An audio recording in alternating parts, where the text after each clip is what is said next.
Hello, friends, and welcome back to Malicious Compliance Stories. Today's video starts with a simple camping trip in Italy and a neighbor who believes booking a campsite also means owning the trees.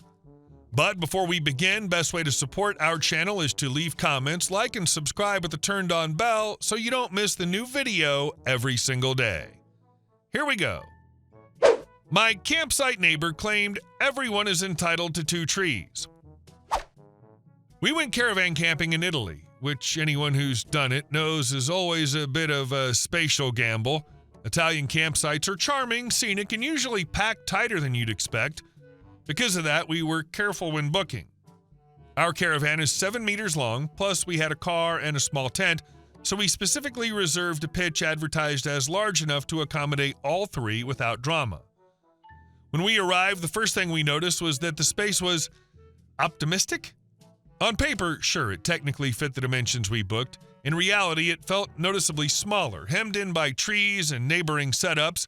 Still, we didn't want to be those campers. We shrugged, told ourselves it was fine, and decided to make the best of it. We started maneuvering the caravan into place, inch by inch, playing a slow and careful game of campsite Tetris. A couple of nearby campers wandered over and offered to help guide us in, which was genuinely appreciated. With a bit of patience and a lot of hand signals, we managed to park the caravan right at the edge of our assigned spot. Tight, but workable.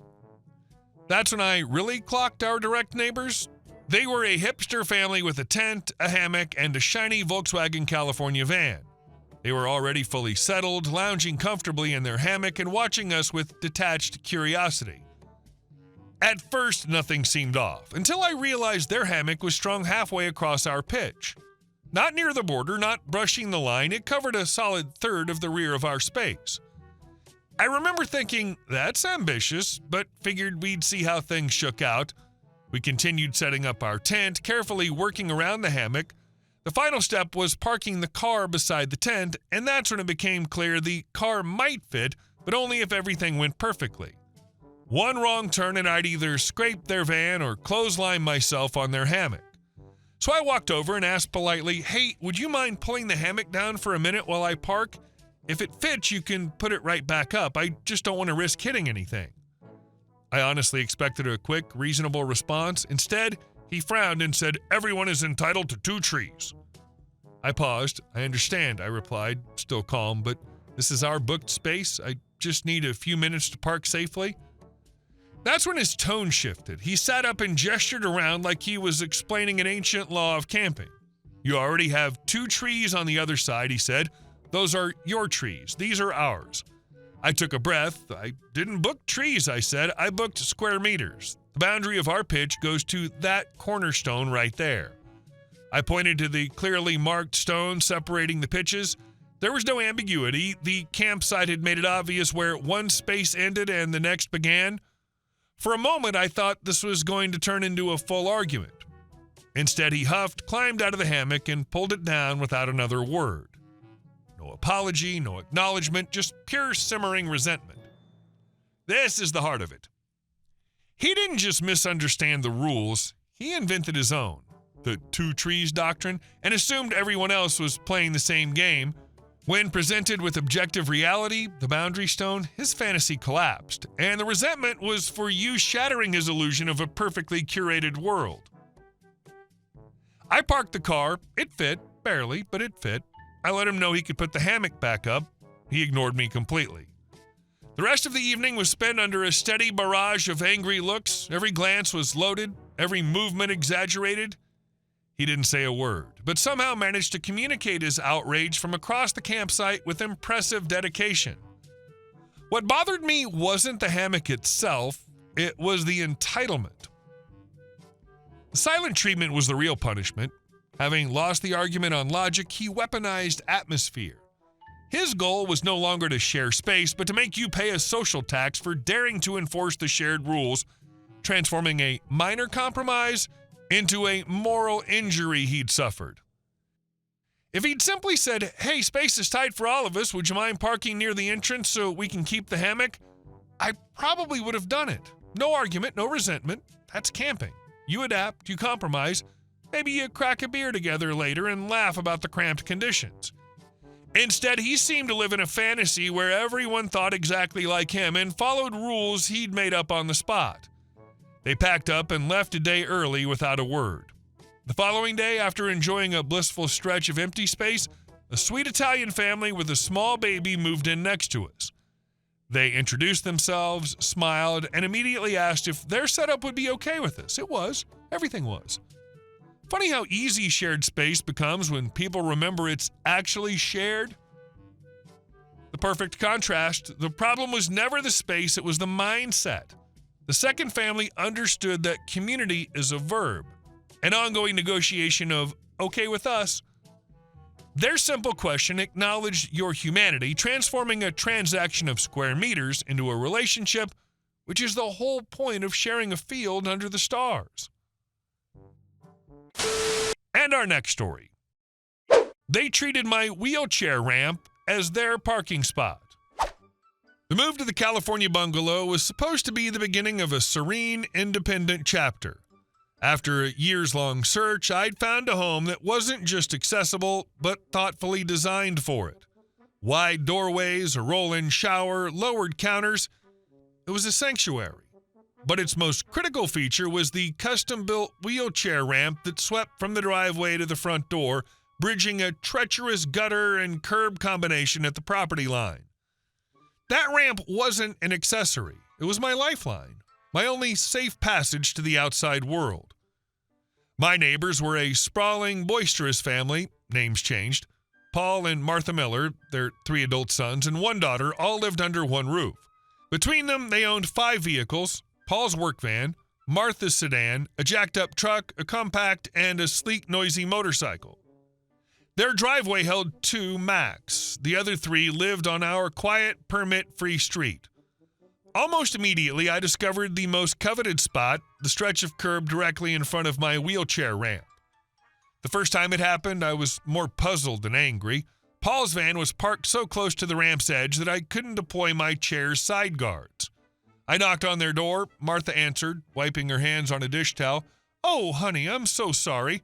Paul just ran in for a minute. He's so thoughtless." Paul emerged, all smiles and apology, moving the van immediately. "Won't happen again, brother. My bad." I believed him. It happened again the following week, then twice the week after that. The pattern was set. The blocking car would rotate, but the response was constant, a flood of sincere, performative remorse that changed nothing.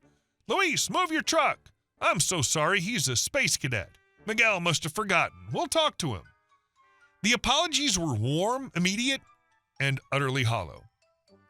They were a social lubricant to dismiss the friction they caused, not a pledge to change behavior. This is the core of the conflict. Their weapon is weaponized politeness. Each sorry isn't an apology. It's a social token spent to purchase the right to repeat the offense. It transforms your legitimate grievance into you rejecting their kindness, making you the problem. The emotional calculus of this was exhausting. Each time I prepared to leave the house, a knot of anxiety formed in my stomach. Would I be able to exit? Planning became a fraught exercise. I stopped scheduling morning appointments knowing the night shift workers' cars would be settled in. The simple act of coming home was laced with dread. That sinking feeling as I turned onto the street, scanning for which vehicle was my jailer today. The first time I was stranded outside, it was a humid Tuesday. I'd come back from the library to find the compact car parked across the ramp's base. The house was dark, all cars gone. I called, no answer. I sat there on the sidewalk for 40 minutes, feeling exposed and infantilized until the daughter, Sophia, pulled up. "Oops, sorry, we all just got so busy today." Her smile was bright, her tone breezy. My distress was a minor oops to her. That night, I lay awake, not from anger, but from a profound sense of vulnerability. My autonomy was a casual inconvenience to them. The shift from nuisance to imprisonment. This is where their carelessness becomes a concrete act of confinement. Her breezy oops reveals the terrifying truth. Your fundamental freedom is so insignificant to them, it ranks below a minor scheduling conflict in their day. The confrontation that changed everything occurred on a Friday evening. I was returning from a difficult, painful physical therapy session. All I wanted was to be inside, in my own space. The motorcycle was parked diagonally, its rear tire planted firmly on the ramp's decline. The house was alive with a family barbecue, laughter, and the scent of grilled meat filled the air. I felt a hot spike of rage. I called their house phone, nothing. I texted Miguel, the middle son, whose number I'd gotten for this exact reason, radio silence. Gritting my teeth, I wheeled up their walkway. Paul was at the grill, a spatula in one hand, a beer in the other. Hey, come join us, have a burger. I can't, Paul. Miguel's bike is on my ramp. I can't get into my house. His smile didn't falter. Miguel, mueve la mota, for God's sake. He turned back to me, his voice dropping to a conspiratorial mutter. Kids, no brains. Miguel ambled over, not looking at me. He didn't speak. He simply walked his bike forward 3 feet, still encroaching on the ramp's critical width. All good? He grunted. Not really. It's still blocking the path. It's fine, he said, walking away as if the conversation was over. It wasn't fine. To enter, I had to attempt a sharp, precarious turn, my wheel slipping off the ramp's edge into the jagged gutter. I wrestled the chair back, my arms screaming in protest, nearly tipping sideways. From their backyard, I heard a burst of laughter. The sound wasn't directed at me, but it felt like it was. In that moment, I ceased to be a neighbor with a legitimate grievance. I was a nuisance, a buzzkill at their party. The apology had become a weapon of dismissal. The mask falls off completely. The performative kids these days excuse, the inadequate fix, the laughter, all of it coalesces into a clear message. Your need for access is an irrational demand disrupting their normal. You are no longer a person. You are a problem to be managed with a sigh and a smirk. I realized then that I was engaged in a conflict where the rules were stacked against me. Their weapon was passive, amiable obstruction. Mine, polite requests, was useless. I needed a new strategy. I bought a notebook. Every incident was logged, date, time, vehicle, duration of blockage, impact. April 12th, 2:30 p.m., red truck, plate number, blocked for 1 hour, 15 minutes. Missed telehealth appointment with neurologist. The clinical list was a damning indictment. I began taking time-stamped photos from my living room window, the digital proof piling up. My next move was to the authorities. The city's non-emergency line transferred me 3 times before I reached a disinterested voice in parking compliance. Unless the curb is painted blue or there's a posted sign, it's legal street parking, sir. It's a wheelchair ramp. It's my only access. I understand your frustration. Have you tried talking to your neighbors? The bureaucratic catch-22 was infuriating. To get the protected curb, I needed to prove a need, which required months, forms, and a public hearing where the millers could likely object. The system was designed for a patient, able-bodied person, not for someone being actively imprisoned on a weekly basis. The system's brutal irony, the protections exist, but accessing them requires a level of bureaucratic stamina and stability that the violation itself makes impossible. You're asked to patiently advocate for your right not to be patient while being routinely locked in.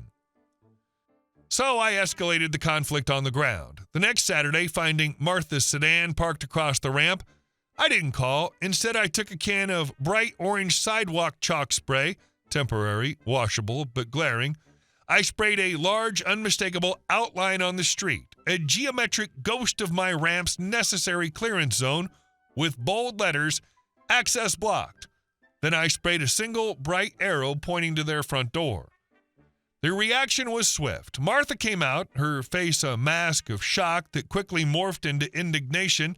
What is this? What did you do to the street? I marked what you keep forgetting, I said, remaining on my porch. That space isn't a parking spot. It's my driveway. You're parking in my driveway. This is public property. My access is protected by federal law, Martha. Your convenience doesn't trump my civil rights. The words sounded dramatic, but they were true. She sputtered, called for Paul. He came out, surveyed the orange lines, and shook his head with a bitter laugh. Man, this is a bit much. We're your neighbors, not criminals. Then stop committing what feels like a crime against my freedom, I shot back, my voice trembling. Every time you park there, you lock me in a cell. How is that neighborly? They washed the spray away with the hose, their movements stiff with anger. The spot remained empty for 4 days. A cold, brittle silence settled between our houses. The pretense of friendly apology was dead. In its place was a simmering resentment. I'd see the sons glaring from their yard. Paul would no longer wave. I'd become the villain in their narrative, the difficult, unreasonable cripple disrupting their lives over a few feet of asphalt. The psychological weight was immense. I felt watched, judged, and utterly alone in what should have been my haven. The crisis point came on a day I had a pivotal appointment with a surgeon to discuss a procedure that could alleviate some of my chronic pain. It was scheduled for 10 a.m. At 9 a.m., the work van was parked squarely across the ramp. The house was quiet. I knew immediately they'd all left for a family day at the beach. I was sealed in. Panic, cold and sharp, shot through me. I called every number I had. I rang the doorbell until my finger ached. Nothing. I watched the clock tick past 9:30, then 10. I called the surgeon's office, my voice breaking as I explained I was physically barricaded in my home. The scheduler was sympathetic but firm. The next available consultation was in 6 months. As I sat there stranded, the magnitude of their casual cruelty crystallized. This wasn't forgetfulness. This was a profound, disrespectful prioritization of their convenience over my fundamental needs. They returned in the late afternoon, sunburned and cheerful, lugging coolers. Martha saw me first, sitting in my chair on the porch, a statue of fury. Her smile faded. "You missed it," I said, my voice eerily calm. "My surgery consultation. Because of the van. You left me trapped here for 7 hours. We didn't know you had an appointment," Paul started defensively. "It doesn't matter," I roared, the sound tearing from a place of pure, ragged frustration. "I don't have to have an appointment to deserve to leave my own house. Do you schedule your right to breathe? This ends now. The next car that touches that space gets towed. I will not call you. I will not ask you. It'll simply be gone." The family stood in their driveway, a frozen tableau of shock. My outburst had finally pierced their bubble of willful ignorance. They saw, for perhaps the first time, the raw human cost of their actions. Not an inconvenience, but a theft of time, health, and dignity. Paul's face hardened. "You tow our car, there will be real problems. You understand?" "I already have real problems," I whispered before turning and wheeling inside. I was done asking. I researched towing companies and found one that specialized in ADA compliance issues. I explained the situation, sent them my photo log. They confirmed that blocking a dedicated access ramp was indeed a towable offense, and they would respond. I then printed official-looking notices, not homemade laminated signs, not documents with bold headers. Legal notice, wheelchair access zone, citing California Vehicle Code Section 22507.8. I outlined the law, the penalty, and the immediate towing policy. I slipped one in their mailbox and mounted another on a stake at the ramp's base. The war was declared. For a week, a tense ceasefire held. The ghost zone in front of my ramp remained clear. Then, on a rainy Thursday night, the eldest son, Antonio, tested the boundary.